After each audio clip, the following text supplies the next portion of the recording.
IVF एक अच्छी प्रक्रिया है। लोग सोचते हैं कि भाई हमको आईवीएफ नहीं कराना है, हमको सरोगेसी नहीं कराना है। क्यों नहीं कराना है? ये सब बहुत सामान्य प्रक्रिया है। आप दवा दो, उसमें अंडा बनाओ, जितने अंडे मिल सकते हैं उसको करके आप फर्टिलाइज़ करो। नहीं तो आप यूँ ही करते जाओगे तो जो बचा खुचा टाइम है, बचे खुचे अंडे हैं, वो भी ख़त्म हो जाएंगे। तो इसलिए समय रहते आईवीएफ कराना चाहिए। ये नहीं कि मतलब वो लास्ट ऑप्शन है, किसी किसी के लिए वो फर्स्ट ऑप्शन है। नमस्कार, मैं चंदन कुमार पांडे उत्तम सवेरा पर एक बार फिर से स्वागत करता हूं। जैसा कि आप जानते हैं कि हम लगातार और एक क्रम से बातचीत कर रहे हैं शहर के जाने माने चिकित्सकों से, तमाम चिकित्सकीय मुद्दों पे जानने की कोशिश कर रहे हैं क्या भ्रांतियां हैं, प्रमुख रोगों का निदान क्या है, क्या फैसिलिटीज़ है। तो आज इस क्रम में हमारे साथ हैं वाराणसी की ख्याति लब्ध चिकित्सक जो महिला स्त्री रोग विशेषज्ञ हैं, शहर की जानी मानी चिकित्सक हैं और लगभग 30 सालों से ज़्यादा उनका एक्सपीरियंस है। तमाम उन्होंने गंभीर बीमारियों से लेकर तमाम रोगों का उन्होंने इलाज किया है। आज हम मौजूद हैं उन्हीं के हॉस्पिटल में, सिगरा क्षेत्र में हॉस्पिटल में, डॉक्टर नीलम ओरी के हॉस्पिटल में। और मैम, आपका हमारे चैनल पर स्वागत है। मैम, आपके एक्सपीरियंस काफ़ी लंबा है, तो एक जो समस्या आती है कि बांझपन की समस्या, तो आज इतना देश तरक्की कर चुका है लेकिन कहीं ना कहीं ग्रामीण क्षेत्रों में या कहीं ना कहीं स्त्री को ही दोष देते हैं। तो क्या ये बांझपन क्या है? ये तो देखिए, बहुत ही हम लोगों के लिए ये हमारे समाज के लिए अच्छी बात नहीं है कि हमेशा स्त्री को दोष दिया जाता है, जबकि इसमें स्त्री और पुरुष की बराबर की भागीदारी होती है। अगर हम परसेंटेज की बात करें तो 30% स्त्री, 30% पुरुष, और बाकी जो 40% होते हैं उसमें स्त्री पुरुष दोनों का, इसका मतलब 50-50%। लेकिन आप जैसा कि आपने कहा, हमेशा स्त्री को ही इसका जिम्मेदार माना जाता है। जैसे बांझपन क्या है? देखिए, अगर स्त्री और पुरुष दोनों बिना किसी कॉन्ट्रासेप्शन, यानी कि वो कोई गर्भ निरोध वाली चीज़ नहीं यूज़ कर रहे हैं और 1 साल से वो चाहते हैं कि हमको बच्चा हो, तो नहीं हो रहा है, तो उसको वो बांझपन की श्रेणी में आता है। और अगर स्त्री की उम्र 35 साल है तो उसको 6 महीने में ही उसको मानना चाहिए कि भाई उसको बच्चा आने में परेशानी हो रही है। बांझपन एक ना बहुत ही जैसे स्ट्रिक्ट टर्म है, आप उसको बांझपन नहीं कह सकते हो। उसको आप कहोगे कि भाई उसको बच्चा आने में दिक्कत है, तो 1 साल अगर हो गया बिना किसी गर्भ निरोधक प्रक्रिया के सहवास करते हुए और कपल को बच्चा नहीं हो रहा है, तो उसको डॉक्टर की सलाह लेनी चाहिए। डॉक्टर वो भी जो कि बांझपन विशेषज्ञ है। और अगर महिला की उम्र 35 से ऊपर है तो उसको 6 महीने बाद ही सलाह लेनी चाहिए। अच्छा मैम, जैसे कि क्या बांझपन की जो बीमारी है, क्या इसका इलाज से फिर उसको बच्चा हो सकता है? ये संभव है? इलाज इसका संभव है? बांझपन जो है ना, ये बहुत ब्रॉड टर्म है। तो आप जो कह रहे हैं कि इसका इलाज हो सकता है, क्या संभव है क्या, तो अगर इसको हम कैटेगराइज करें ना कि भाई परेशानी क्या है, सबसे पहले तो आपको परेशानी ढूंढनी पड़ेगी। आपको देखना पड़ेगा, स्त्री का आपको क्लिनिकल चेकअप पहले करना पड़ेगा, फिर उसके टेस्ट करने पड़ेंगे, हार्मोन्स के क्या टेस्ट हैं, फिर उसका अल्ट्रासाउंड करना पड़ेगा कि भाई उसके स्ट्रक्चर यानी बनावट में कोई परेशानी तो नहीं है, या उसके फंक्शन में या हार्मोन्स में कोई परेशानी तो नहीं है, पुरुष का स्पर्म कैसा है, उसके जो शुक्राणु हैं उसके चलने की गति कैसी है। तो जब आप पूरा जांच करोगे तब आपको पता चलेगा कि असल में प्रॉब्लम कहाँ पर है। आप ये कोई ऐसी बीमारी नहीं है कि कैंसर जैसी कि भाई इसका इलाज, पहले तो आप जांच करो ना। कभी कभी देखिए, आजकल के टाइम में ऐसा होता है कि मेट्रोज़ में, जो बड़े शहर में, आदमी अपना काम पे गया, औरत अपने काम पे गई, रात के थके मादे आए, पता चला उन लोग का आपस में सहवास ही नहीं हो रहा है और उससे बच्चा नहीं आ रहा है। प्रॉब्लम कुछ नहीं है, या तो एंग्जाइटी है, टेंशन है, एनवायरमेंटल पॉल्यूशन है।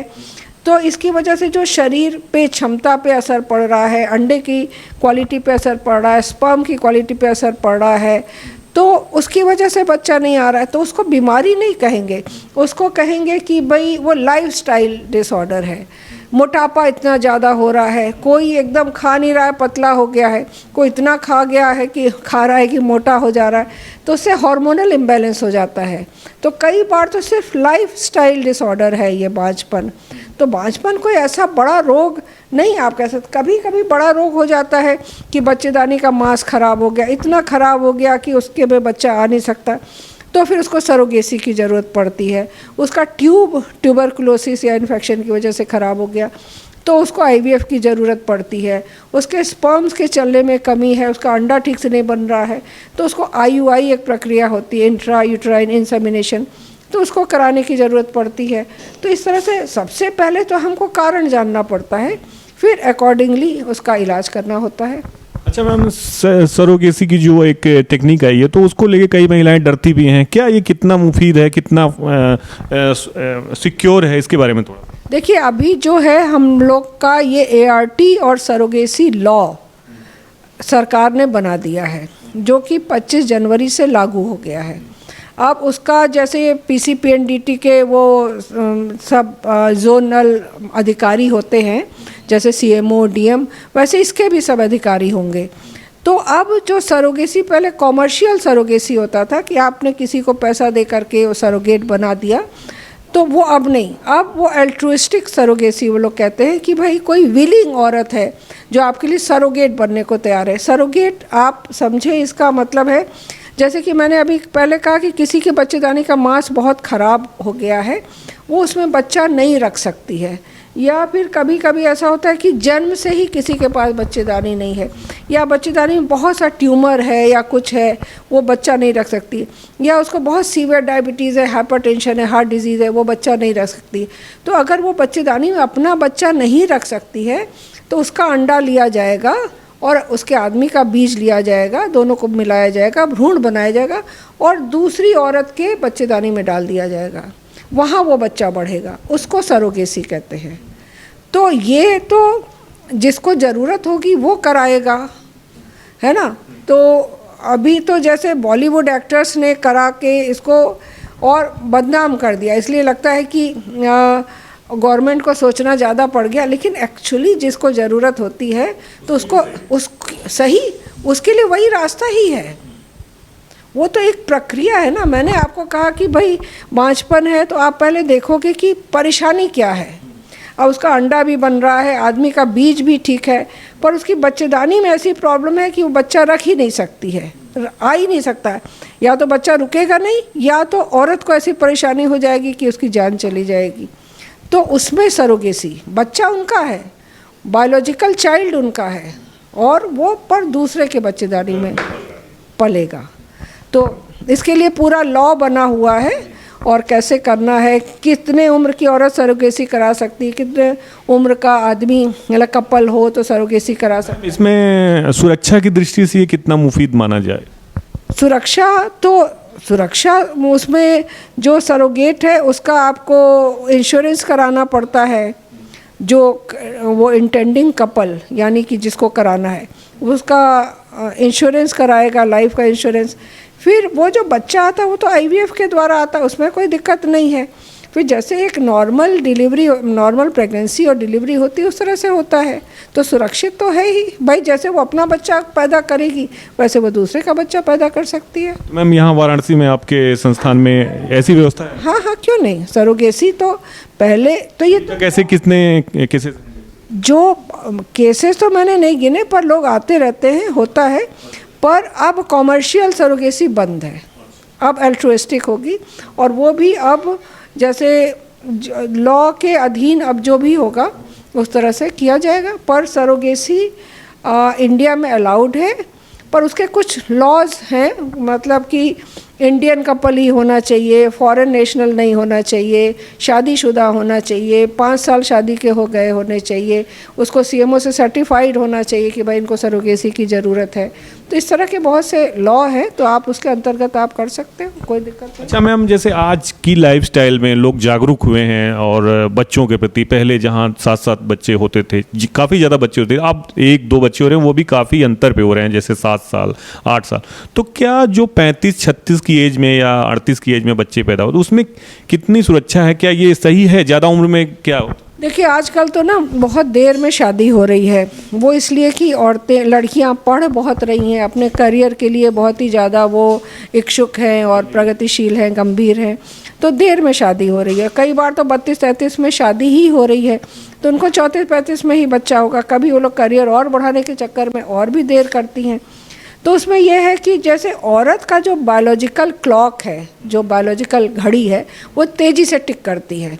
जो आदमी में 45 साल, जो औरत में 45 साल में जो असर आ जाएगा, वो 45 साल में आदमी में नहीं आता है। तो औरत का जो अंडा बनने का प्रक्रिया है ना, वो 35 साल के बाद कम होने लग जाता है, तो चांसेस कम होने लगते हैं। तो अब ये तो औरत तो एक तरह से ना दो धारी तलवार पे खड़ी है। भाई हमको शिक्षा भी चाहिए, हमको करियर भी चाहिए, हमको बच्चा भी देर में करना है, पर हमारा जो अंडा है वो कम हो रहा है। तो ये बड़ी परेशानी की बात है। तो वहाँ कहीं बैलेंस करने की ज़रूरत है। और जो आप कह रहे हैं कि 35 साल से ऊपर प्रॉब्लम होती है, तो हाँ ठीक है, किसी को डायबिटीज़ है तो बढ़ेगा, हाइपरटेंशन बढ़ेगा, है ना, और कोई परेशानी जैसे मतलब हाँ वो होगा, और बच्चा आने में भी दिक्कत होगी। हाँ, कोई ऐसी दिक्कत नहीं है, अब जैसा है समय के साथ चल रहा है। लेकिन फिर भी औरतों के लिए ये एडवाइस है कि जहाँ तक हो सके 35 के अंदर बच्चा पैदा करें तो वो ज़्यादा उनके लिए अच्छा होगा।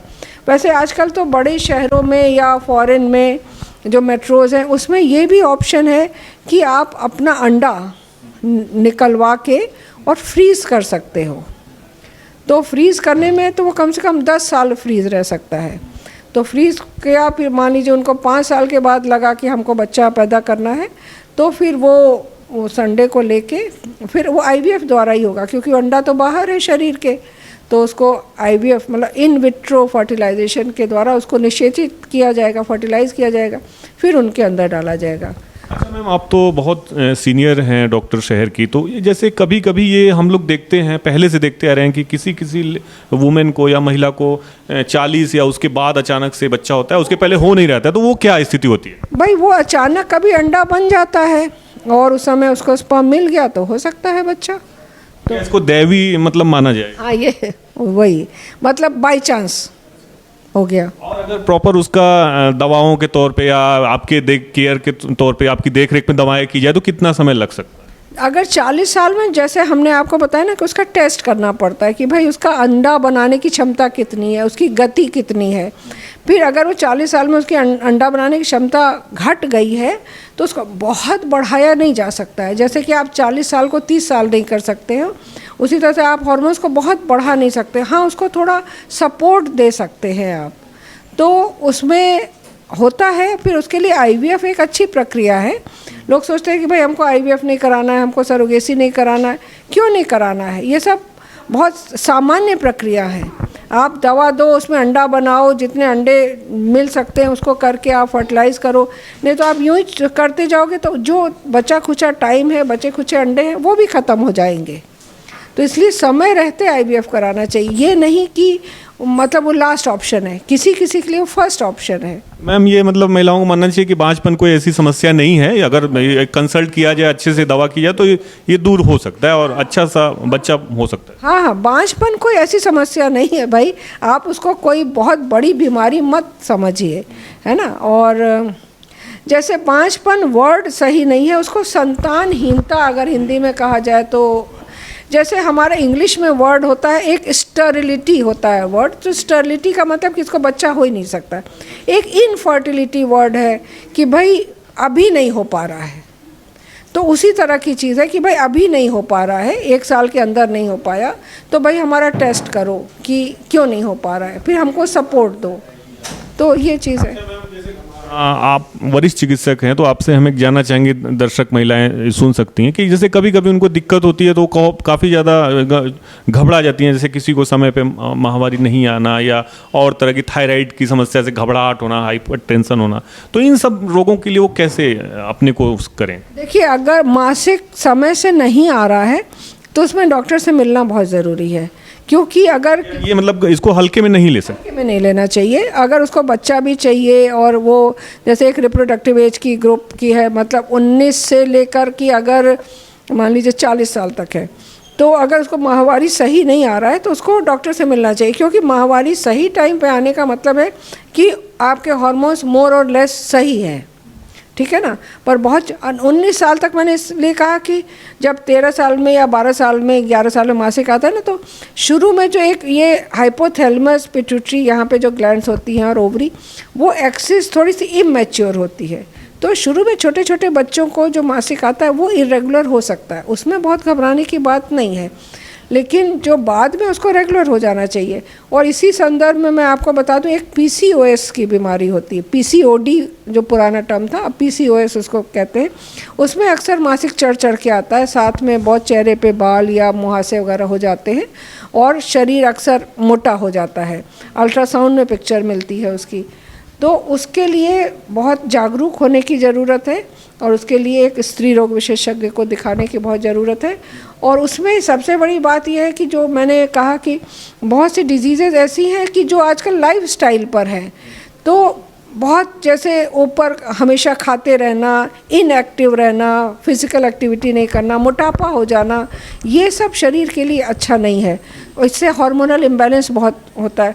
इससे ना एक विशेष साइकिल बन जाती है, मतलब चक्र बनता है कि भाई मोटापे की वजह से हार्मोनल इम्बैलेंस हुआ, अब हार्मोनल इम्बैलेंस की वजह से मोटापा हो रहा था। एक ये चक्र बन जाता है और यही चलता रहता है। तो इस चक्र को तोड़ने का ही तरीका है कि भाई फिज़िकल एक्टिविटी करो, खाने में जंक फूड, बहुत मिठाई, चीनी और शुगर वाली चीज़ें हर समय मुंह चलाते रहना, वो चीज़ें अवॉइड करना चाहिए। मैम, जैसे आप इतना व्यस्त रहती हैं और काफ़ी ज़्यादा हम लोग देखते हैं, आप सुबह से लेकर शाम तक देखती रहती हैं पेशेंट को, तो इसके अलावा मैम जैसे हमने सुना है कि कुछ आप कोई जैसे आर्थिक रूप से कमज़ोर मरीज आता है या फिर सामाजिक सरोकारों से भी जुड़े कार्य करती हैं, क्या क्या करती हैं? हमारे पास ना जो मरीजों का वो है लेवल, एक कुछ तो बहुत ही पुअर आते हैं और बहुत मतलब धनाढ़ लोग भी आते हैं हमारे पास। तो मैं इस मामले में अपने आप को बहुत सौभाग्यशाली समझती हूँ कि मेरे पास हर तबके के मरीज आते हैं। जो बहुत पुअर इसलिए आते हैं कि मैंने कम से कम 12 साल कबीर चौरा में काम किया, मैं गवर्नमेंट जॉब में थी, तो मुझे लगता है कि उस समय के जो पेशेंट थे तो उनसे जो चेन बनी उसकी वजह से आते हैं। तो वो आपको ना कई बार उनसे बात करके और उनके रहन सहन देख के आपको पता चल जाता है कि ये कैसा कर सकता है, कैसा नहीं। तो देखिए, वैसे तो इलाज सबका सेम ही होता है ना, ये नहीं आप कर सकते हो कि भाई इसको ये दवा लिख दिया, उसको वो दवा लिख, दवा और ट्रीटमेंट तो सेम होता है। लेकिन मान लीजिए IVF किसी को चाहिए, तो उसमें मैं काफ़ी उसका कटौती करने की कोशिश करती हूँ। और हम लोगों का एक न्यू लाइफ फाउंडेशन भी है, तो उसके तहत हम मरीजों का कुछ इलाज करते हैं। हम और डॉक्टर श्रीकांत और डॉक्टर नम्रता मिल के डिसाइड करते हैं कि इस मरीज को हम देंगे। उसके साथ हम लोग निःशुल्क होता है वो? नहीं, बहुत सब्सिडाइज, अच्छा, कम सब्सिडाइज्ड रेट में, कम से कम 50% में। और साथ में हम उस फाउंडेशन के तहत अपने ड्राइवर के बच्चों को पढ़ाते हैं, अपने घर में जो खाना बनाता है उसके बच्चों को पढ़ाते हैं। उसके साथ ही हम लोग एकेडमिक एक्टिविटीज़ बहुत करते हैं, जैसे कॉन्फ्रेंसेस वगैरह, जिसमें डॉक्टर्स का अपडेशन होता है, जिससे कि वो लोग जानें कि क्या ट्रीटमेंट आजकल नया आया है, कैसे है, जिससे कि वो अपने चीज़ों को पास ऑन कर सके। हमारे यहाँ ना मेन देखिए 3 हमारे हॉस्पिटल में सुविधा सबसे बड़ी है। वैसे ये हमारा संपूर्ण स्त्री रोग और प्रसूति रोग का हॉस्पिटल है। हमारे यहाँ सबसे इम्पॉर्टेंट है कि एक तो यहाँ पर इनफर्टिलिटी का पूरा इलाज होता है, जैसे शुरुआती ट्रीटमेंट से लेके IVF तक और सरोगेसी तक सभी कुछ। दूसरा है कि जो हमारा हॉस्पिटल है ये स्त्री रोग एंडोस्कोपी, हिस्ट्रोस्कोपी, लेप्रोस्कोपी, तो उसके लिए ये मुझे लगता है कि पूर्वांचल का ही एक ऐसा हॉस्पिटल है जो कि हमारी फॉक्सी संस्था है, जिसमें करीब 37,000 गायनेकोलॉजिस्ट का स्ट्रेंथ है, तो उससे सर्टिफाइड वो है। तो यहाँ पर हम लोग गायनेकोलॉजिस्ट को लेप्रोस्कोपी और हिस्ट्रोस्कोपी की ट्रेनिंग भी देते हैं। और बड़े से बड़ा ट्यूमर, हर तरह का ऑपरेशन हम लोग दूरबीन के द्वारा, स्त्री रोग दूरबीन। और तीसरा हमारे यहाँ हाई रिस्क प्रेगनेंसी और अल्ट्रासाउंड, तो इसका भी हम, जैसे डॉक्टर श्रीकांत हैं तो ये गायनेकोलॉजिस्ट हैं, डॉक्टर श्रीकांत औरी, तो इन्होंने लेप्रोस्कोपी और हिस्ट्रोस्कोपी मतलब स्त्री रोग एंडोस्कोपी का मतलब बाहर इज़राइल, जर्मनी और यहाँ पर भी ट्रेनिंग लिया है MS गायनी करने के बाद। और जो डॉक्टर नम्रता है, इन्होंने जो ऑब्स्टेट्रिक अल्ट्रासाउंड है, बच्चे से संबंधित जो अल्ट्रासाउंड, तो उसमें इन्होंने जाके ट्रेनिंग लिया है बेंगलोर और चेन्नई वगैरह। तो जैसे मैं ज़्यादा इनफर्टिलिटी देखती हूँ, वो ज़्यादा मैटरनिटी मीन्स कि बच्चे से संबंध। पहले क्या था, वाराणसी के लोग लखनऊ जाते थे, दिल्ली जाते थे, अब वो ज़रूरत नहीं है जो बेहतर इलाज के लिए। तो आप जैसा बता रही हैं तो अब तो यहाँ पे भी अवेलेबल है ऐसे इलाज। हाँ हाँ, वो और जो इलाज अवेलेबल है ना उस एट पार है, लेकिन जो वहाँ पर आपको 2 लाख और 2.5 लाख 3 लाख में मिलेगा वो आपको यहाँ पर 50,000 में मिल जाएगा। तो ये है, तमाम दिक्कतों से भी बचेंगे लोग, वहाँ बाहर जाना आना तमाम। वो दिक्कत है। और जो हमारा सेटअप है, आप कभी कैमरा लाएं, कभी देखिएगा, आप मेरा ऑपरेशन थिएटर का सेटअप देखिए, हमारे IVF लैब का सेटअप देखिए, तब आपको पता चलेगा कि वो एट पार है जो मेट्रोज़ के। बाकी हम लोग तो सब उसके लिए स्पेशल ट्रेनिंग लिए ही हुए हैं। मैम, आप चूंकि आज हमारे साथ बातचीत कर रही हैं तो समय कम है, लेकिन हम आपसे जानना चाहेंगे, आप महिलाओं के लिए शहर की बोलना चाहें कि अगर प्रेगनेंसी की उनको जैसे पता चलता है कि अब प्रेगनेंसी शुरू हो गई है, पता चल जाता है आपके माध्यम से, क्या क्या एहतियात बरतें, क्या क्या चीज़ें न खाएं, कैसे रहें? कि सबसे पहले तो है, जैसे उनको प्रेगनेंसी पता चले उनको डॉक्टर से संपर्क बस करना चाहिए और फोलिक एसिड खाना शुरू कर देना चाहिए। जैसे डॉक्टर से संपर्क करेंगी तो फोलिक एसिड एक विटामिन है, वो बहुत ज़रूरी होता है। और एक तुरंत ही अल्ट्रासाउंड भी कराना चाहिए कि भाई प्रेगनेंसी अपनी जगह पर है कि कहीं एक्टोपिक मतलब नस वस में तो बच्चा नहीं फंसा है। तो डॉक्टर को दिखाना, फोलिक एसिड खाना, शुरू में ही अल्ट्रासाउंड कराना। सब कहते नहीं 3 महीने पे कराना, तब तक तो बहुत देर हो चुकी होती है। तो शुरू में ही उसका डॉक्यूमेंटेशन हो जाना चाहिए। और खाने में मैं सबसे बड़ी बात ये कहूँगी कि आजकल ना बहुत खाने का ट्रेंड बहुत है। मैंने आपको कहा कि हमारे पास जो औरतें आती हैं 80% ओबीज होती है। ओबीज मतलब मोटी होती है, ज़रूरत से ज़्यादा वजन होता है। तो प्रेगनेंसी हुई नहीं, अभी बच्चा इतना छोटा है या इतना छोटा है, खाना डबल हो जाता है कि जूस भी पी लो, तो मिठाई भी खा लो, तो गुड़ भी खा लो, तो ये भी खा लो, बस पता चलता है शुरू में ही 5 किलो वज़न बढ़ गया। जबकि पूरी प्रेगनेंसी में 9 से 11 किलो वज़न बढ़ना चाहिए, वो भी 7वें महीने ऑनवर्ड्स मोस्टली। तो पहले महीने ही 5 किलो बढ़ जाता है, फिर आगे सोचिए तो 100 किलो, 110 किलो, 120 किलो की महिलाएं या सब 80 kg से ऊपर, तो वो आगे बहुत ही भयावह होता है। तो जो आपने कहा ना क्या क्या खाएं, तो मैं उसको कह रही हूँ कि 1 के लिए खाएं, शुरू से ही 2 के लिए नहीं खाएं, देख के खाएं। भाई दूध खाएं, छेना पनीर खाएं, नॉनवेज खाती हैं तो ठीक है, अंडा खाती हैं तो ठीक है। ये नहीं कि खूब खाओ, वो टेंडेंसी नहीं होनी चाहिए। देख कर खाना चाहिए, क्वांटिटी नहीं क्वालिटी ऑफ फूड। सलाह पे जरूरत पड़े तो सलाह भी ले सकते हैं, क्या खाना है क्या चाहिए। वही तो मैंने कहा कि शुरू में ही आके सलाह ले। इवन आप तो ये कॉन्सेप्ट है कि भाई आपको प्रेगनेंसी करनी है तो आप पहले ही डॉक्टर से सलाह ले लो कि आपको कोई वैक्सीन लगवानी है क्या, और आपको अपना वेट कैसे कम करना है, आपको पहले से क्या दवा शुरू कर देनी चाहिए। तो वो प्री प्रेगनेंसी एडवाइस होती है, तो आइडियल तो होता है कि आप उसको ले लें। हमारा लास्ट क्वेश्चन है कि जैसे गर्भवती महिला है तो उसके खान पान का 3-4 महीने में बच्चे पे कितना इफेक्ट पड़ता है, वो कितना जरूरी होता है? देखिए, जो आप लोग जो जानना चाह रहे हैं हमसे, मैं उसका उल्टा बोलने वाली हूँ। जो मैं अभी बोल चुकी हूँ कि आजकल लोग ओवर फीडिंग ज़्यादा करते हैं। तो ओवर फीडिंग का मतलब है कि डबल कहते हैं कि भाई 2 के लिए खाओ, वो नहीं होना चाहिए, 1 के लिए खाओ। मैंने मंत्र आपको बोला कि भाई क्वालिटी ओवर क्वांटिटी, आपको 1 ही के लिए खाना है, पर आप है कि भाई प्रोटीन की चीज़ें खाओ, दालें खाओ, दूध पियो, अंडा खाओ अगर खाते हो तो, नॉनवेज खाओ अगर खाते हो तो, बीन्स खाओ, हरी सब्जियां खाओ, फल खाओ, ये विटामिन मिनरल्स के लिए है ना। और बहुत ज़्यादा कार्बोहाइड्रेट, बहुत ज़्यादा घी, ये सब नहीं करना चाहिए। जैसे पता चलता है लास्ट मोमेंट पहुँचते घी बहुत पिलाने लग जाते हैं, एकदम से शुगर और ब्लड प्रेशर उससे बढ़ जाता है कि इस चक्कर में कि नॉर्मल डिलीवरी, घी खाने से कैसे नॉर्मल डिलीवरी हो जाएगी, है ना। तो जो खाने की बात आप करें तो मैं उसमें बता रही हूँ कि क्वालिटी देखें, प्रोटीन खाएं और हरी सब्जियाँ खाएं, दालें खाएं, सलाद खाएं, रोटी और चावल का अमाउंट बहुत ना बढ़ा दें। तो और टाइम से खाएं, हर 4 घंटे पे खाएं। पर ये नहीं कि अभी समोसा खा लिया तो अब मिठाई खा ली, तो अब पिज़्ज़ा खा लिया तो अब बर्गर खा लिया, उन चीज़ों से बचना चाहिए। तो ये थी हमारे साथ शहर की जानी मानी स्त्री रोग विशेषज्ञ डॉक्टर नीलम ओहरी जी, जो न्यू लाइफ हॉस्पिटल सिगरा की निदेशक भी हैं, डायरेक्टर भी हैं। उन्होंने हमसे बातचीत की तमाम मुद्दों पर, और सारे मुद्दों को, सारे भ्रांतियों को उन्होंने उसका निदान भी बताया, कैसे इलाज संभव है, कैसे महिलाएं बेहतर तरीके से सुरक्षित रह सकती हैं, रोगों का इलाज संभव है। तमाम मुद्दों पर उन्होंने विस्तार से बातचीत की। मैं चंदन कुमार पांडे, अशोक पांडे के साथ उत्तम सवेरा के लिए धन्यवाद।